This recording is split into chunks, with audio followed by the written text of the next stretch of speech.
All right. Well, hello. My name is Madison Mouser, and I am here to finally get to interview my beautiful friend named Laurel Karsyn, which will be her author name, which is so exciting. I'm so excited. Her new book, The Witching Hour, will debut very soon. And so I am just so excited to be here and get to talk to you, Laurel, about all of these wonderful things that happened that came together and, brought us this amazing debut, which everyone, I've read it. So you need to read it because it's awesome. All right. The first thing I do want to know though is, Laurel, you've done a lot of, interviewing with other authors, you've made a lot of connections. So at what point did you really go, okay, I want to do it. I want to write this story that I've been holding in my head. So what was that final turning point for you? So I think it was, people like yourself that were like just doing the thing. And I was like, you know what? Like, if they can do it, like, let me try because the worst that could happen is that it goes really bad and that it doesn't work out. So I kind of just like, I think it was just like getting the mindset like shift of like, like you said, promoting authors and doing interviews and things like that. And then kind of making the shift to like the writer piece. Um, I think I kind of did that organically because I was like, oh, like here's kind of an idea. And then I kind of just went with it. I mean, I've always been a reader, and I've always written. I tried to write a book in college and I was just like, no, like it's not good enough. And I was judging myself on that. Um, but I found something when I was going through at my dad's house, like just like my old desk, and it was like this writing is publishable, like you have a gift, and I was like, oh, well, if this person thought that, then let me try to write then. So then that's what I did. Yeah, absolutely. And I mean, that's definitely something that I think every, published author, aspiring author goes through is that, is it good enough question? And then, you find things from when you were six about Gippy the guinea pig, and it's like, well, we went from this to a book idea. So, but no, that's so exciting. And I'm really glad that you found that piece of inspiration because, you know, and I'm not just saying this, like I do truly love your book. And I'm so glad that you did finally decide to put pen to paper or key to keyboard and, I you know know, that's the thing. and put it out there in the world. It's so great. It's so exciting. So I guess in that way, tell me a little bit about your writing process. I know it's very different for each person. So So the witching hour was definitely planted. So like I had an idea of what I wanted and then I kind of just went with it and saw where it took me. Like I remember one of my really good friends, Mo, we were actually like driving to a book event and I was like, I'm like really stuck here and like I don't know what I should be doing, but like this is what I think I should be doing. And so I was kind of like talking it through with her and that kind of helped. But for my next book, it's completely like outlined and planned, like beat by beat. So I think that that may make it a little bit easier to actually like get myself to write it. Um, which I think is another thing is that this book came together within like from like when I started drafting to like when I'm going to be publishing it, it's been 6 months. So it was a pretty short time period. And I mean, I think that I'm going to try to stick to that sort of timeline. But so I haven't started writing the next book yet, which is completely unrelated to The Witching Hour. Because I just want to get all of this done and then be able to focus on a new project. So hopefully I'll start writing. I'm planning on starting to write it in February, when I'm on the train to and from Philly to one of our book events. So hopefully I get some writing time in there. yeah, no, that would be amazing because I can't wait for your next project already. I'm sitting over here anxiously. And for anyone who doesn't know, Planced is definitely half plotting, half pants. So she had part of it, and then the other part just kind of, came as you were typing, which I think that's a pretty natural way to write. I feel like authors who, really stick to outlines, I think it's great to have an outline. I have outlines. But I think that it doesn't allow as much room for growth for your own characters because you need to let them act on their own. And that's it. That'll come with plantsing as is the fun word. When I first heard that, I definitely thought it talked about plants. So there's that. So no, I think it's a very organic way to write. And I wholeheartedly agree. Like that's how I've really grown into preferring planting myself. So I love that, that's kind of how you started. Um, so now I can't wait to hear more about book two. But while we're on book one, so The Witching Hour is a cozy paranormal fantasy. And so I really want to know what you love about writing the fantasy part of it, because I mean, the market is just so full of amazing books, that are, cozy romances and things like that. But what about um, the story of The Witching Hour really made you want to add in that fantasy element? And like, what did you just really enjoy about that? And so cozy was something that I didn't even know what it was, probably like 6 months ago. I was like, I don't even know what that is. Um, but I read Haley Blackwood, her Moonveil matches, and I was like, oh my God, I love this. And so I was like, I just loved the whole like the cozy element is definitely like a niche within like, paranormal romance and fantasy that it's very low stakes. It's like, yes, like things happen in the book, but it's not like these huge jarring, like very kind of like developed, multi faceted, different kind of plots. So I think that it was like a natural starting point for me because um I have obviously like I published it through Kindle Vella and it's an urban fantasy, but it's still a fantasy. And I was like, I really love that idea, but there's just something like very like intimidating about creating an entire world. So I Sure. was like, okay, like if I do like, an urban like paranormal romance, then it's got that contemporary with, the kind of fantasy elements. So I think that that was just like it was easier for me to write, especially for the first book. So I think that that's kind of what drew me to writing that. And, obviously it turned into a full novel, so that's good. And can you describe a little bit, just for anyone that doesn't know, what the paranormal part of the romance means, just in the subgenre itself? So paranormal is, I mean, it doesn't mean just ghosts. It means like vampires and witches and werewolves and goblins and unicorns and just so many other things. There's a lot of them in the book. Like this book in particular focuses on witches. Obviously, it's called The Witching Hour. But there may be interconnected standalones coming in the same world. Who knows? Well, I just like get so excited. I over here. It's fine. Yeah, and that's one thing I really loved about the Witching Hour is that there is so many different species that get to connect and get to really, have relationships among one another. And you really, they all live in the same town. It's very just community, and I love that. It was very like Halloween Town Stars Hollow, and it's two of my favorite things. And so I truly loved that. And I love that it wasn't just, just witches or just goblins or just ghosts. I love the interconnection there. So I really appreciate you showing that representation. Yeah. So while we're on writing processes and everything, everyone's spaces look different. Is there anything that you absolutely have to have in your writing space during go time? So the biggest thing is that I don't write at home. I can't write at home. I have to go to a coffee shop and put on my noise canceling headphones and like put on some music and then just kind of like write. I also have I'm a huge fan. Let me see if I can grab it. Of word processors. So I got myself a free write. And this is not sponsored at all. I just really love this thing. I wrote like 75% of the book on this, and the only reason I didn't write the first 25% is because I was waiting to get it in the mail. So this is just like perfect, especially because I have ADHD. It only shows a few lines, and so Mhm. you don't have the ability to go back and really edit.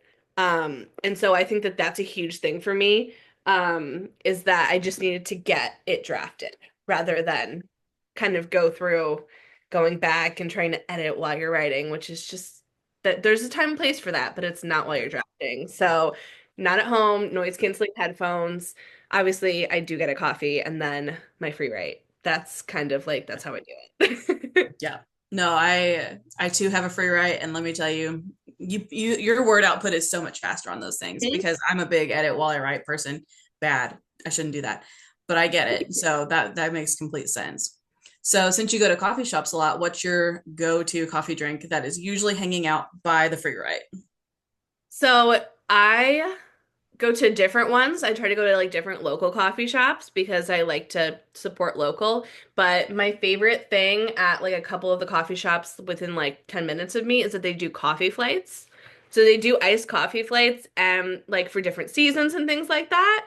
And so I love going like and treating myself to like trying like five different little coffees and it's just I like it. It's just like an experience, I think, rather than just like, okay, I'm just like going to a coffee shop. It's like, no, like this is a whole thing. That's so exciting that I look forward to. That is amazing. And for anyone who doesn't know, Laurel is an absolute boss at her day job, so she deserves a treat and she gets to treat herself as much as she wants. Um, so because you can't write at home, I guess, is there any other like real just absolute kryptonite for you as a writer? You know, you talked about trying not to edit while you write.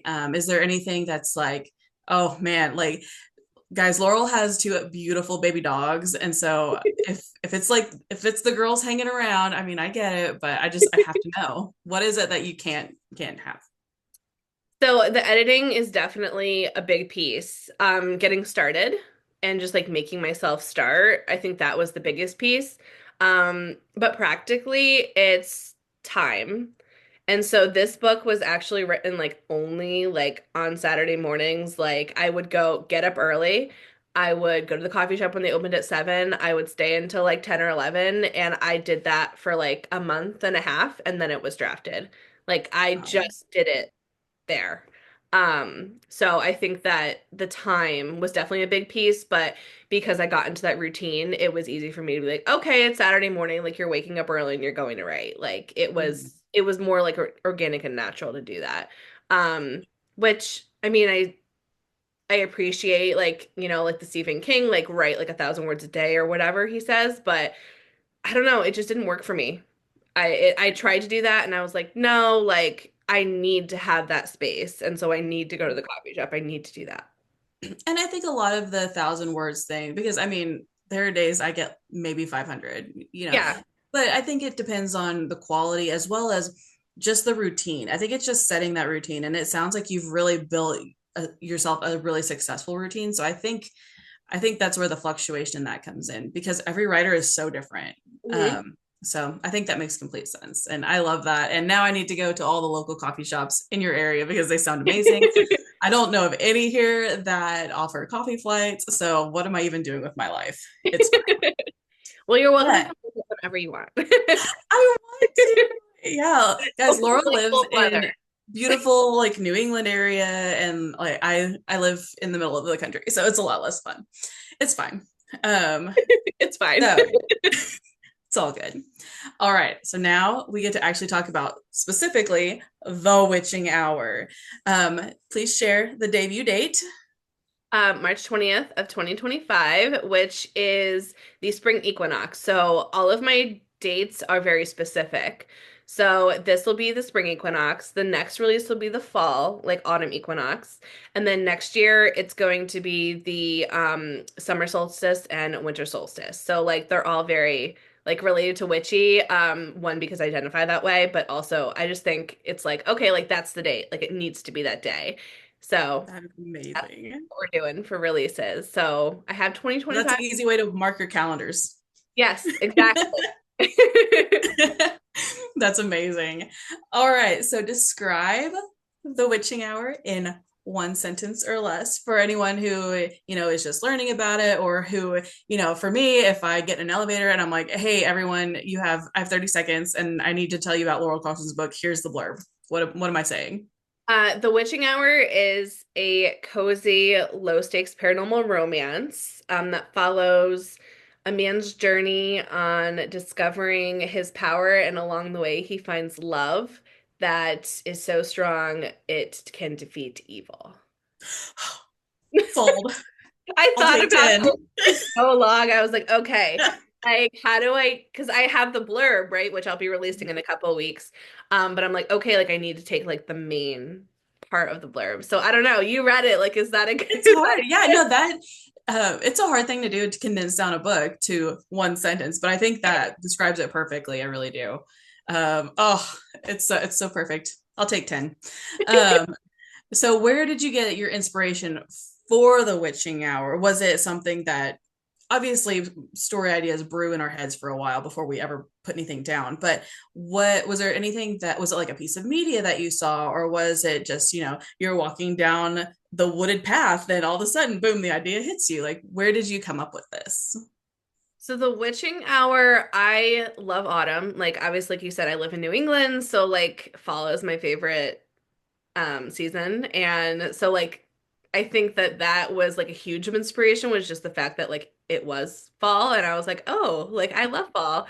Um and but I love Halloween. Like obviously like Halloween and like spooky stuff and like all that. And you mentioned Halloween Town, like that was like a major inspiration for me because that's like my favorite Halloween movie ever. And like when I need just like calm down or just like feel better, I just put on Halloween Town. The first one. Like honestly, like you can watch the second and third ones. The fourth one doesn't exist in my mind. Um, but the first one specifically, like I could quote that. Like being normal is vastly overrated. I love it. Oh, Like that's love like that. my favorite quote like ever. Like I have it on a shirt. Like I love it that much. Oh So yeah. it was focused on that, but also kind of like doing a little bit of gender bending because, like witches are typically thought of as, assigned female at birth, you know, but I was like, no, like let's make it special, let's make it different and make it into an assigned male at birth has to discover that and not the assigned female at birth. So I wanted to kind of make that too. I love that you made it so inclusive too. I think that'll really speak to a wider audience, and it'll really help more people feel at home while reading it. So I do really appreciate that. I thought that was a really neat touch. Thank you. So that being said, can we say the names? I Yeah. know they're on social media, but okay. So our male main character, his name is Riley, and he is amazing. I loved him dearly. And our female main character is named Luna, and she is just amazing. Oh, she's everything I want to be in life. It's fine. But did you have a favorite to write? I honestly think my favorite was Riley because even though he was hard to write, right? Sure. Um, but I think Riley, I mean, I made Riley like the ideal like man that I mean, my husband is absolutely amazing and lovely, and there's only pieces of him in there, like specific pieces Mhm. that I put in there to kind of like, have like an ode to him. But I wrote like I think the way that I discovered things along with Riley was like my favorite part of writing him was that I was like, oh, like he's gonna figure this out. And like, how would I feel like if I were like figuring out that like I mean, and this isn't the blurb, but like that I come from a line of witches that I had no idea like even existed. Mhm. Um, so I really, really liked that piece of figuring out with him while I was writing. I love that. I loved Riley, and I feel like we do hear a lot where writers that identify as females typically really enjoy writing the male characters. You're right. Like I have a husband. I love him dearly, and pieces of him show up in my male characters. But it is very different. I do have to ask him though, like, hey, is this how a guy would say this? Mhm. So, because that part's a little foreign. But no, I think Riley is so relatable, and in a very odd situation, he does react very naturally to things that I feel like, is happening all around. And we'd be there like, well, okay, I guess we got to figure that out, So I love that. But Um, now I'm thinking about it and I'm like, oh man, I also really liked writing jazz. And jazz ooh, is Luna's mhm, best friend. love jazz. And like overwhelmingly in the feedback from my beta readers, they all really like Jazz and want a story for Jazz. So I want a story for Jazz. that I'm among may them. be the next interconnected that I was mentioning earlier. Yay! Can we, if we can't, that's fine. Can we tell what Jazz is? Yeah, Jazz is a fairy. Okay, Like cool. a traditional fairy. Like not like Fae, but like fairy like wings and everything. Okay. I didn't know if you wanted to like share that here That's before good. everything That's was released. Okay. Yeah. So Jazz is a fairy and I love all of her fairiness that happens and like her family. It's so sweet. I love it. And yes, Jazz needs her own book while we're at that. Anyway, Jazz putting is, my book in there. and like weirdly enough, Jazz is like a little bit like inspired by you because I love I love your energy and your positivity, and I like you'll see in a certain part of the book, but I don't know, like I just feel like you like encompass Jazz like totally. I'm Jazz. about to like cry. Hang on. Oh my gosh. No, okay. So everyone, I already told Laurel that whenever I get her copy, because of course I'm pre-ordering it and I'm ordering like all the special edition because I have to. They're just so beautiful and they're so close to my heart because she was so kind enough to involve me very early on. And so I really feel a very deep connection to her book as well. So of course there will be trophies lining my shelf when the day comes. And I've already told her that she will get a video of me crying that day. It's fine. So she just wants to make me cry. Her literal message was challenge accepted. So there's that. Anyway, so speaking of challenging though, what do you feel like was the most challenging part of writing The Witching Hour? I think it was balancing how much spice I wanted to put into it was really difficult because I was like, okay, like I love spicy books. Like I read dark romance. Like I'm like here for that. But I would say that The Witching Hour ended up being like a probably like one chili pepper. Like I don't think that she's too spicy. I mean it's a lot of Fade to Black. But I mean there are some scenes that are spicy and that I love.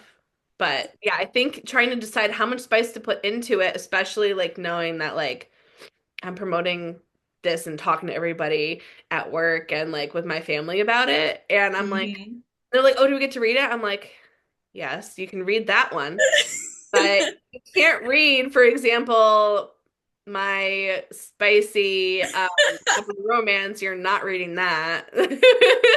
Yeah. So Yeah. that's It is always a challenge. that is no, that is a great challenge to bring up. I feel like in today's market, spice sells, and that has been the case for decades, but it's so prevalent right now, and it's so much more widely accepted, which is great. I definitely think there needs to be a full spectrum of content available, and I think this was a really great way to showcase Riley and Luna. I think it was very fitting to the couple hmm and I think you did a great job with that.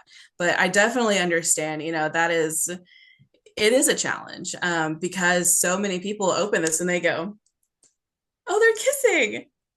Hmm. You know, and guys, there's more than kissing in Laurel's book, but but it's a big topic right now. So I really appreciate that you gave an alternative option to someone who doesn't just want kisses to someone who doesn't want all the chili peppers, all these different things. So I think that's a great point. So the fun part of writing is always, coming up with the different things that are said in there. It's obviously the literal writing part. But did you have a favorite line that you wrote throughout the book? Lines are hard. I'm trying to think. Like I have some that like I can think of that like I remember like you commenting on or my betas commenting on being like, yes. But like favorite, like I'll go for favorite scenes. So like, I have two favorite scenes. One of them is the picnic scene.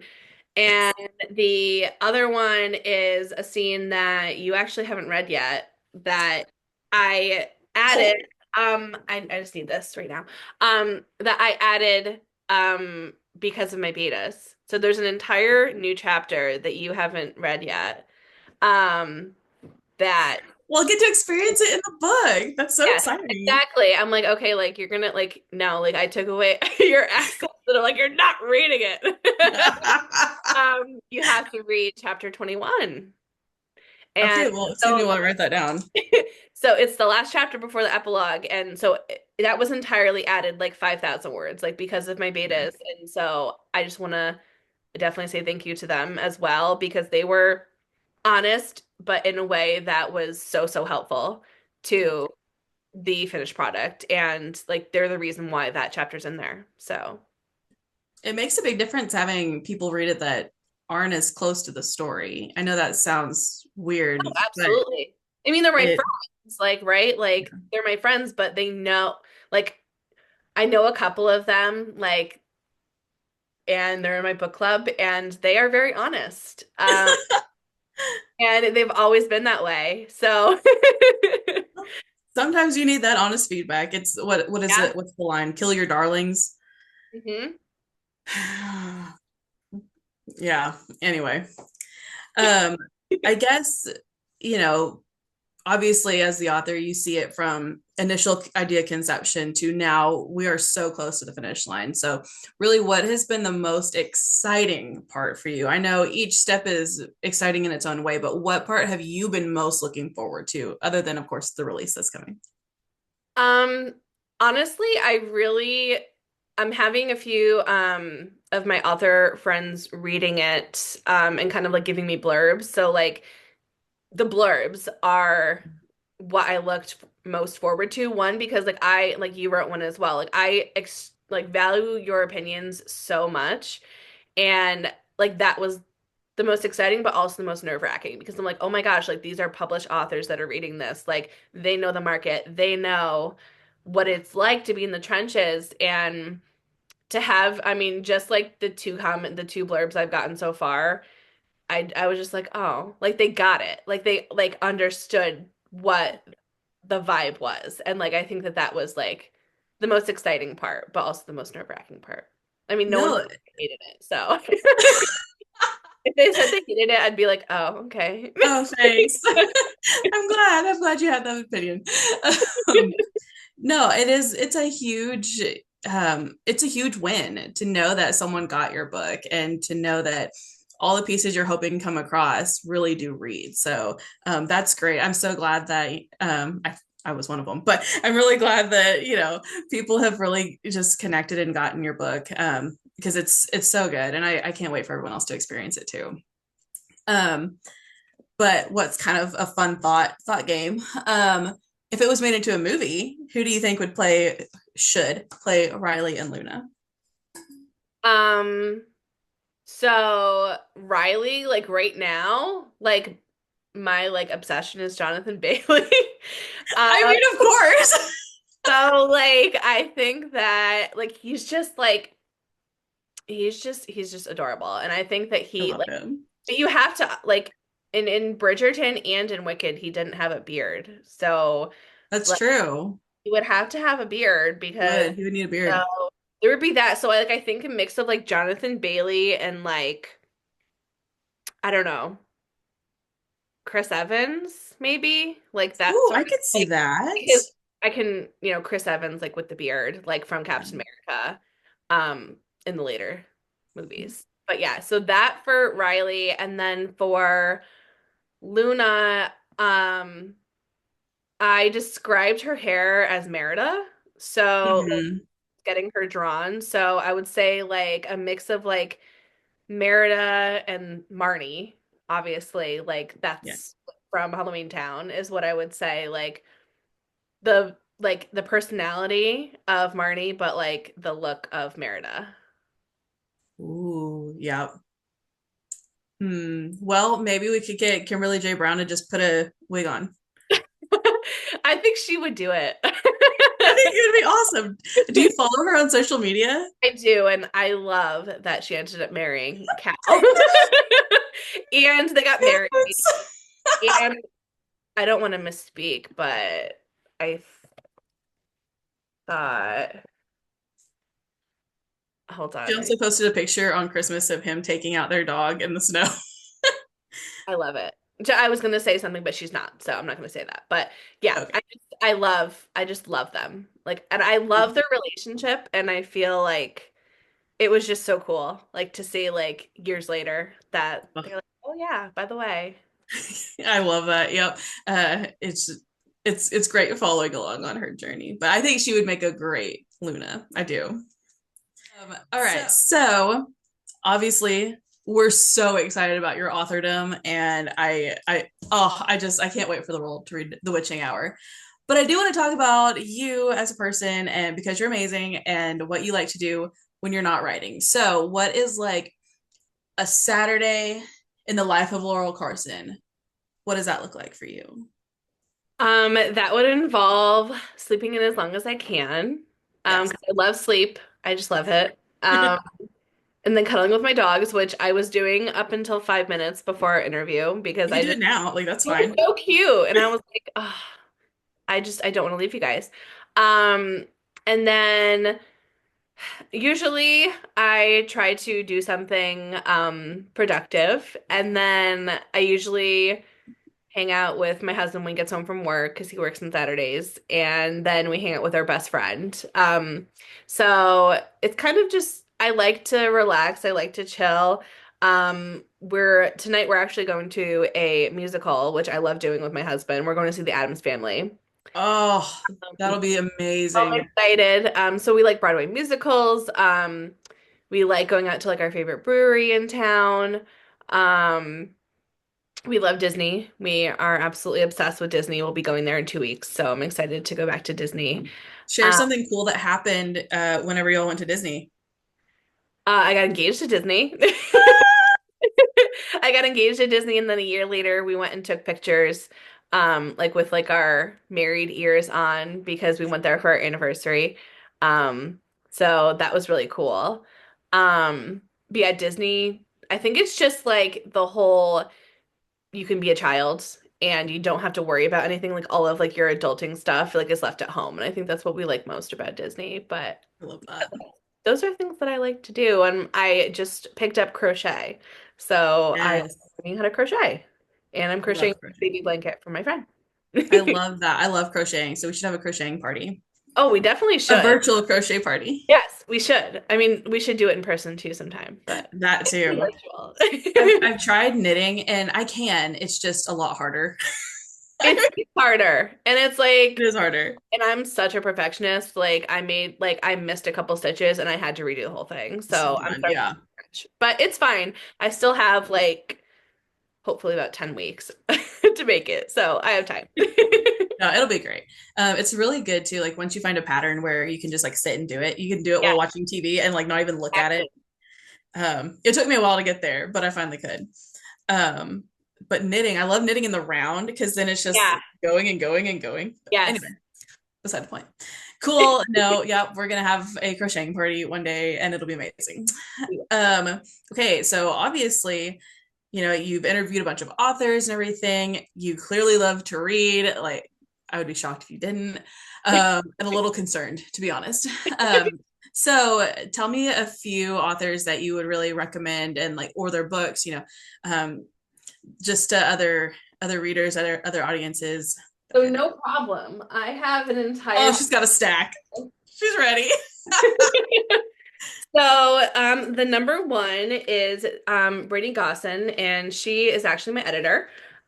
So this is a YA fantasy novel, and it deals with like the realm of nightmares. So I really, really loved this one, and yeah, I was like, yes, I need a copy. So that's Dreamwalker. Then House of Fangs and Deceit by Alex Frost. This is a spicy white shoes. So if you don't like spice and you don't like white shoes, don't pick this up. But if you do, it's absolutely amazing. I love the characters in this. And this is definitely it's a little shorter, so it's a really good like palate cleanser. And the first two books are out. Then we have A Flesh and Steel by Alyssa Green. This is part of the Acrony God series, and so there's like mythology in there, and Blaze is the main character, and she is my favorite because she's like the strongest female character, and I just love her so much. I Um, need a list of all of these written out later, by the way, because oh, like no problem. I need to read I all of got them. you. This is Death by Fire by S.C. Muir. This has two books out right now, and she actually just got picked up for the whole series is three books. Okay. So she got picked up by Tantor for Oh audio. wow. So Okay. these will be coming out in audio. But this is about a prince and a princess, and they have different elemental powers, and they're in an arranged marriage, and they have to save the world before it burns down. Well, I need to read this one too. Okay. Yep. I literally have a list. I love this. The Shadow of Polaris by D.L. Hoopt. This is a mythology inspired book. It follows Elpis, who is our main character, in discovering who she really is, which I don't want to spoil because I don't think it's on the back of this book. No, I So need to know who she is. she is somebody, and I love the cover. It's it's gorgeous. it's so pretty. And so that's that one. Then A Tale of Love and Bones by Ellie Maddox. This is about two sisters, and they both have powers, but the one that this follows is Bria, and she has the power of being able to reanimate the dead. So Ooh. this is super cool. The first two books are about Bria, and the last one is about her sister, which I love her sister more, and Allie knows that. But Bria's okay. She's good, but I love Sorry, her. Bria. That's Sorry. amazing. I only have a couple more. So, The Butcher and the Bard by J.E. Harder. This is a high fantasy novel, like slow burn, like not really focused on the romance, if you like Okay. that. Um, she kind of markets it as Throne of Glass means The Witcher. Mirai is such a strong female main character. She's a badass. She's called the Lady Butcher. So she does that to people. So that's that one. That's what's And, happening. It's um, amazing. and there are three out in that series Okay. right now, so it's completed. Then Realm Leaper by P.E. Craven. This is the special edition that Love I it. got when I went to Yeah. Romantasy Book Con. Yeah. Where Um, we got to meet Laurel Karsyn, guys. It was yes, we great. got to meet each other. And this is a portal fantasy. It's just so good. Sage is like such a relatable main character, and I absolutely love it. And I'm so glad that I got these special editions. Like That's when the beautiful. second one's over there, but oh my gosh, like, oh, they're just so beautiful. Yeah. Also, everyone, P.E. Craven is the sweetest human as well. Like, Yes, she's oh, lovely. love her. And I would be remiss if I didn't point out these two books. Oh my gosh, stop it. These Shallow Waters and Porcelain Creatures by Madison Mouser. So this one is about Selkies and a girl who goes to Scotland and meets what is the word you use to describe your male main character? A Early? but surly librarian. And then this one is Porcelain Creatures, which is a dark fantasy romance, which is a Nutcracker retelling.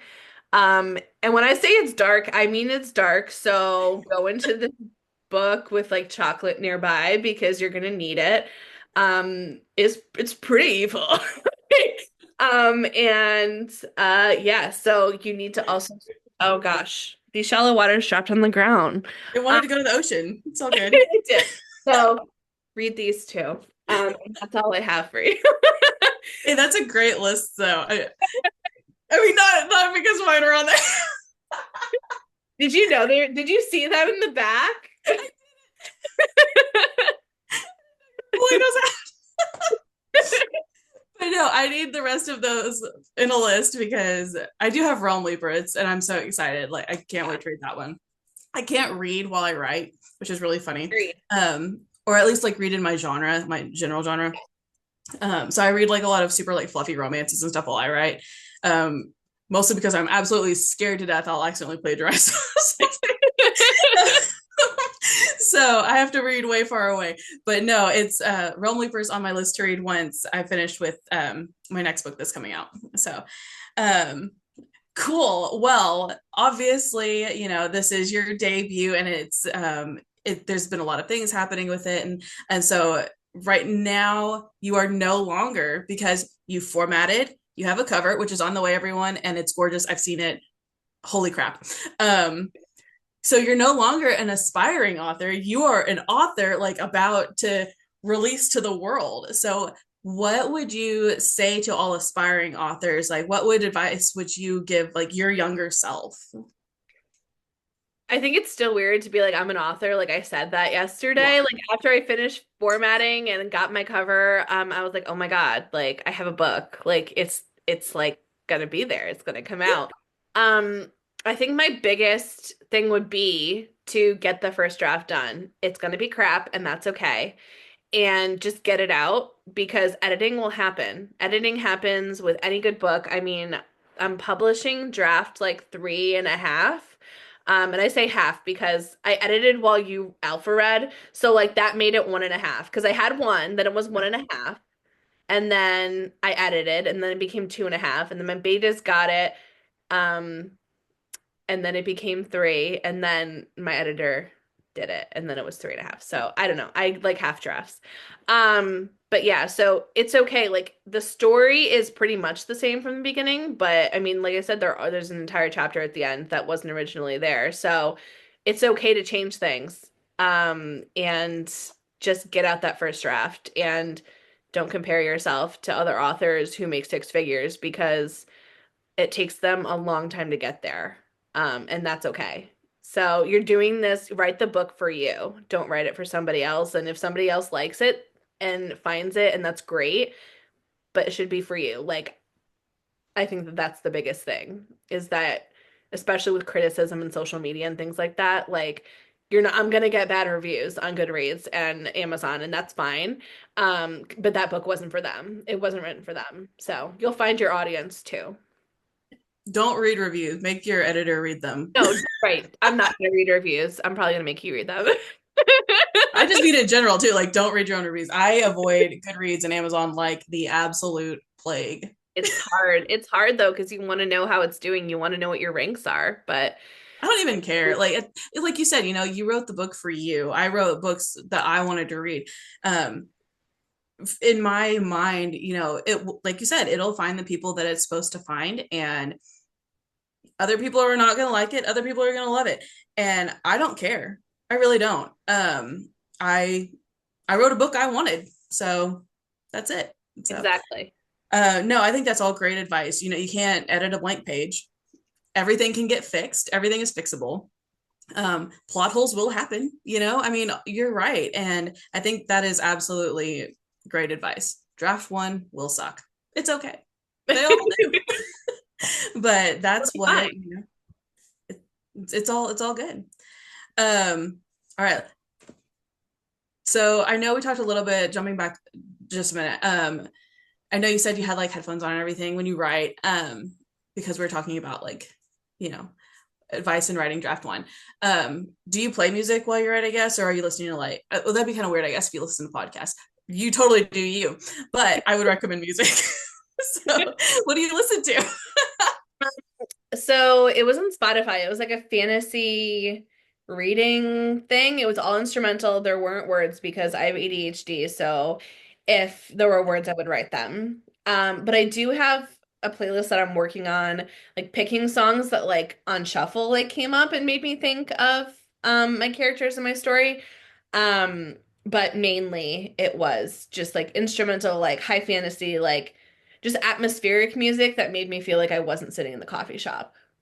Ooh, okay. I But like that. noise canceling headphones are a godsend. And like I literally just block out the world and it's just they're so good. Yes. Yeah, if you're wanting to write, I think that's another good piece of advice. Get noise canceling headphones. Even if you don't put anything on them. Yeah. Like just put them on if you need to and put on the noise cancellation. No, that 100%, absolutely. Okay, so one more question, and I think given that I know where you live, I bet the answer is yes, but I have to know anyway. Have you ever traveled for research for your book or upcoming books too? So for The Witching Hour, obviously it's inspired by New England. It's a pretty typical New England town. Sleepy Hollow, in New York is kind of like the inspiration for Ember Falls. And for the next book, um it's a urban fantasy with vampires and slayers, and I got the idea while walking through a house at Halloween Horror Nights in Orlando. So that's what inspired the second next book that I'm gonna write. Yeah, guys, I get this text while Laurel's still in Orlando. I think I had gone home at this point. Yeah, And and there was a hurricane. she's like, "Oh my gosh, guess what? You have to hear about this idea." And freaking floored. Like I cannot wait for this book. I'm so excited. My mom, who was dubbed BookCon mom, was sitting there next to me and I was like, "Mom, look at this." And I like shoved my phone in her face. She's excited about it too. So Of your mom, she's just know. So you have two hype people ready to go. She's like, "Can I alpha read it too?" You don't have to let her alpha read it. she But can anyway, totally she's have to so read it. excited. She's an English teacher. It's true. So anyway, she's super excited about it too. So just know you have two ready hype people. I love it. But that is all of the questions I had for you. And I'm so, so, so excited that the Witching Hour is about to make its way into the world. I know you are too. It's been 6 months of, a lot of it's very consuming in your brain when you have this book baby coming out. And I'm so proud of you, Laurel. I hope you know that. I got to meet you back early on in my own author journey, and you have been so supportive of me, and I'm so glad that I finally get to support you in the same way that you've supported me. I'm so proud of you. I really am. I want you to know that. So And I think, you will get your, formal, thank you, but I can't thank you enough for just like being there to like answer questions and like like talk with me about and through things. And I mean, I love your books as well. Like obviously, like did you notice Ellie and Lawson right here? oh my gosh, they're back there in the frame. Stop it. They just chill there. But yeah, I mean, you're an inspiration. I mean, I'm so glad that like I mean, I discovered you and requested an arc and I got an arc, and it was just wonderful and amazing. And like I said, when you go back and read the finished copy and when anybody reads Jazz, like just picture Madison's energy and her smile and just the way that she is, because that's why Jazz is the way she is because Madison is just the way that she is, and which is a wonderful thing. So I can't thank you enough either for also giving me the great idea to say, hey, why don't you let me interview you? You interview so many authors, and I'm like, that's actually a good idea. So here we are. Yeah, I'm just glad you agreed to do it. I was a little afraid you'd be like, yeah, that's a no. So I'm really glad that you agreed. Thank you for letting me interview you. This is fun. It was so fun.